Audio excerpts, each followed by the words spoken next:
A few final breaths and Sara Campbell embarks on her lonely journey into the abyss.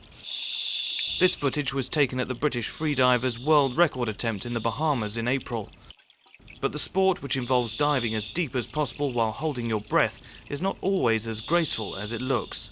When you do a dive, your body goes through very extreme changes. Your heart rate drops, all of the blood comes to the centre of your body. Every 10 metres you descend, your lungs halve in size. So down at 90 metres, 100 metres, they're about a ninth, tenth of the size.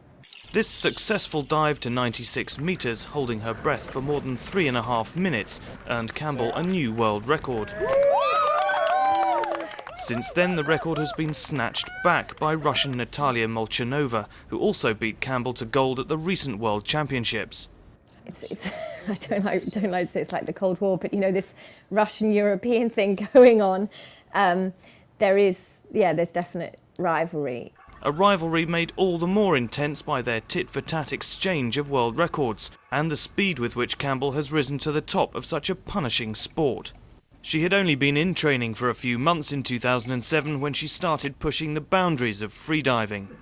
Not so long ago, the medical science said beyond 50 metres it is not possible for the human being to survive. Well, we've certainly proved them wrong on that. It's always in stages, but there are no limits. Campbell wants to keep proving them wrong and now eyes claiming back the world record, breaking the 100-metre barrier and maybe even carry on deeper into the unknown.